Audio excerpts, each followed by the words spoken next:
पे answer the flowing questions briefly, यानी कि इसको संक्षेप में आंसर देना है स्टूडेंट्स। पहला क्वेश्चन है यहाँ पे, where did the writer watch the play. Writer जो है वो मतलब कि नाटक कहाँ देखा, यानी कि राइटर नाटक कहाँ देखा। तो आंसर है इसका, the writer watch the play in Dublin, यानी राइटर ने, ठीक है, लेखक ने प्ले को डबलिन में देखा। दूसरा क्वेश्चन है, who was the chief character in the play. नाटक में मुख्य कैरेक्टर के माने इसमें कौन है, चीफ कैरेक्टर कौन है इसमें, ठीक है। तो है यहाँ पे, in the play the chief character was an elderly corn merchant of Irish country town, यानी कि नाटक में चीफ कैरेक्टर एक मतलब कि बुढ़ा सा यानी कि मक्के का व्यापारी था, जो कि आयरिश कंट्री टाउन में रहता था, ठीक है। आयरिश कंट्री टाउन का एक बुढ़ा सा, ठीक है, यानी कि प्रौढ़ मक्के का व्यापारी था मुख्य कैरेक्टर नाटक में। Does the writer dislike rapid movement in every field. क्या जो राइटर है वह हर एक क्षेत्र में जो तेज गति है उसको पसंद करता है। तो no, the writer did not dislike rapid movement in every field. नहीं, राइटर जो है ना वह मतलब कि प्रत्येक क्षेत्र में जो रैपिड मूवमेंट है उसको मतलब कि डिसलाइक नहीं करता है। नेक्स्ट है, in which situation does the writer find himself in cinema, यानी राइटर जो है वह सिनेमा में किस सिचुएशन में आप अपने आप को पाता है। तो यहाँ पे इसका आंसर है, in cinema the writer finds himself in a hopeless fog, यानी सिनेमा में राइटर अपने आप को एक होपलेस फॉग में पाता है, ठीक है। And is unable to follow the film, और फिल्म को मतलब कि फॉलो करने में अनेबल होता है। कहने का मतलब ये है कि फिल्म के साथ साथ वो मतलब कि नहीं चल पाता है। मतलब ये है कि फिल्म जितने तेजी से आगे बढ़ता है, ठीक है, उतने तेजी से मतलब कि वो मतलब कि नहीं समझ पा रहा उसको, ठीक है। How does the writer classify himself a thinker, यानी जो राइटर है वो अपने आप को किस तरह का मतलब कि थिंकर समझता है, यानी कि क्लासीफाई किया अपने आप को। The writer was classified himself as a member of a tribe of slow thinkers, यानी कि जो राइटर है वो अपने आप को मतलब कि एक स्लो थिंकर की जो ट्राइब होती है उसका मेंबर समझता है, यानी कि मंद बुद्धि के ट्राइब यानी जाति वाला एक मेंबर है वो। अब भाई यहाँ पे मतलब कि लॉन्ग आंसर क्वेश्चन होगा, ठीक है। Write a few sentences about the elderly corn merchant, यानी कॉर्न मर्चेंट के बारे में कुछ सेंटेंसेज मतलब लिखनी है। The corn merchant was an elderly man, corn merchant एक एल्डरली मैन था। He was anxious due to the current fast trend of life, वह मतलब कि लाइफ की जो मतलब कि फास्ट ट्रेंड जो थी ना, ठीक है, वह उससे मतलब क्या चिंतित था। He was a slow person, वह मतलब कि एक धीमी मंद बुद्धि का इंसान था। His Neiphiu was cheating him, उसका जो मतलब कि नेफ्यू था उसे चीट कर रहा था। हिज वाइफ वाज एक्स्ट्रावेजेंट, उसकी वाइफ खर्चीली थी, ज़्यादा पैसा खर्च करती थी। She believed in spending 10 on a holiday, यानी कि वो मतलब कि लगभग 10 जो है ना, ठीक है, 10 रुपये जो है ना, यानी कि आयरलैंड की करेंसी है यहाँ पे, ठीक है, ये वाला। तो वो 10 मतलब कि एक हॉलीडे पर खर्च करने में विश्वास रखती थी, यानी कि वो खर्च करती थी। In short we can say that the pace of living was too much for him, संक्षेप में हम ये कह सकते हैं कि जो उसके जीने की जो गति था वो मतलब कि उसके लिए बहुत तेज था। सो ही वाज एंग्जियस, इसलिए वो चिंतित था।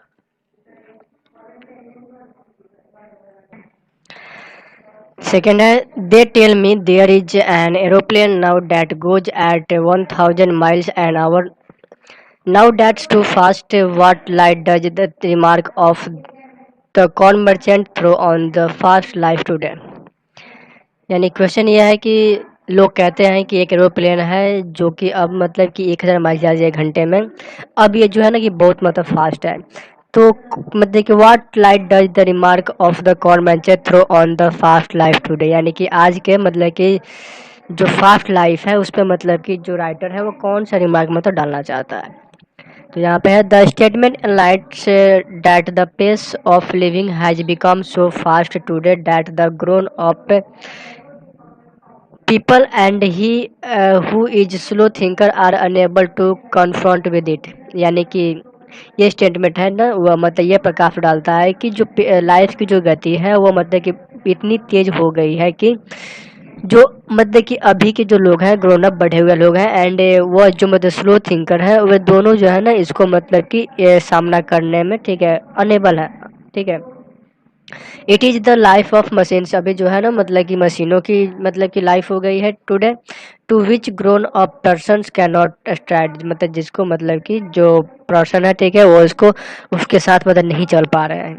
Elderly feel that pace for living today is not suitable for man, और जो मतलब कि प्रौढ़ आदमी है, ठीक है, वो समझते हैं कि जो अभी जो पेस फॉर लिविंग है, यानी कि जीने की जो गति है आज, वो आजकल वो मतलब कि उनके आदमी के लिए सुटेबल नहीं है, ये बहुत ही फास्ट है।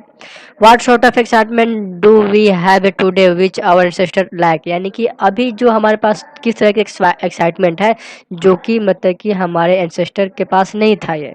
ठीक है। It is an advantage of और डिसएडवांटेज, यानी कि यह एक मतलब एडवांटेज हमारे लिए कि फिर ये डिसएडवांटेज हमारे लिए। Today we have the excitement of fast going life, यानी अभी हमारे पास ना मतलब कि फास्ट गोइंग लाइफ का, ठीक, एक्साइटमेंट है। We can enjoy different experience and pleasure in a short time today, यानी कुछ ही समय में, कुछ छोटे समय में हम लोग मतलब कि बहुत ही मतलब कि अलग अलग तरीके के एक्सपीरियंस और मज़े ले सकते हैं। Our ancestors had no excitement in their life, यानी कि हमारे जो एंसेस्टर थे वे मतलब कि उनके अपने लाइफ में मतलब कि कोई एक्साइटमेंट नहीं थी। They we are contented with that what they had already with them, यानी कि वे उसी चीज़ से संतुष्ट थे जो उनके पास पहले से मतलब कि थी। They did not aspire for a pacy life, यानी कि वह मतलब कि पेसी लाइफ को वे मतलब कि पेसी लाइफ को, यानी कि जो ज़्यादा गति वाली जो लाइफ है उसको नहीं चाहते थे वे। ठीक है। और for getting something more and more, और ज़्यादा मतलब नहीं चाहते थे वे। The excitement we feel today is need of time, यानी कि अभी जो हम लोग एक्साइटमेंट हम लोग फील करते हैं उसमें समय की ज़रूरत है। Without it we can not do today, इसके बिना हम लोग आज नहीं कर सकते। But getting too fast much excited is harmful for human life, लेकिन जो अभी हम लोग ज़्यादा एक्साइटेड हो रहे हैं, ठीक है, तो ये मतलब कि ह्यूमन लाइफ के लिए हार्मफुल है। So it is a disadvantage, तो इसलिए यह मतलब इस तरह से डिसएडवांटेज भी है। तो एक तरह से यहाँ पे एक एडवांटेज है और यहाँ पे दूसरा डिसएडवांटेज है। नेक्स्ट है, who are taken to be slow thinkers, how are they slow thinkers handicap today, यानी कि स्लो थिंकर्स मतलब कि इन्हें समझा जाता है और वे कैसे मतलब कि आजकल वे हैंडीकैप्ड हैं। ठीक है। यानी कि तो यहाँ पे स्लो आवर एंसेस्टर्स और there might be some tribes who are taken to be slow thinkers, यानी कि हमारे जो एंसेस्टर थे और कुछ मतलब कि जो जातियाँ हैं, ठीक है, वो मतलब कि स्लो थिंकर समझी जाती है। The slow thinkers can not compete in race of life today, यानी कि जो स्लो थिंकर्स हैं वो मतलब कि आजकल के लाइफ की जो रेस है उसमें मतलब कम्पीट नहीं कर सकते, प्रतिस्पर्धा करना मुश्किल है। Because everything is running fast, क्योंकि सब कुछ जो है ना वो तेज़ी से चल रहा है।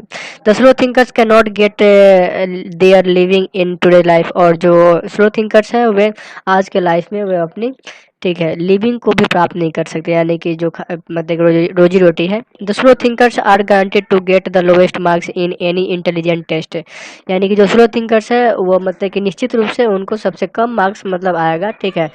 कोई अगर इंटेलिजेंस टेस्ट लिया जाए तो, because all this test today are design to measure the speed of our time, क्योंकि जो ये जी, क्योंकि आजकल की जो टेस्ट है, ठीक है, वो ऐसे डिजाइन की गई है ताकि मतलब कि वो दिमाग की गति को ना मतलब कि माप सके, मोर देन एनीथिंग एल्स, किसी और चीज़ से। ठीक है। So such slow thinkers are taken to be handicapped, इसलिए जो स्लो थिंकर्स है उनको मतलब कि हैंडीकैप्ड समझा जाता है। नेक्स्ट है, what enlightenment does the writer seek from his wife, यानी कि किस प्रकार की जो एनलाइटमेंट है, ठीक है, वो राइटर जो है अपने वाइफ से मतलब कि खोजता है।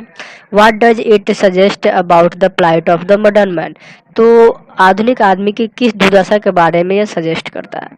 तो the writer in the lesson six enlightenment for the scenes, जो राइटर है ना मतलब कि लेसन में बताया गया है कि वो सीन के बारे में, मतलब कि सीन कैसी है उसके बारे में वो जानकारी चाहता है, यानी कि सीन समझ नहीं पाता उसको फिल्म का, मूवी नाटक का, ठीक है।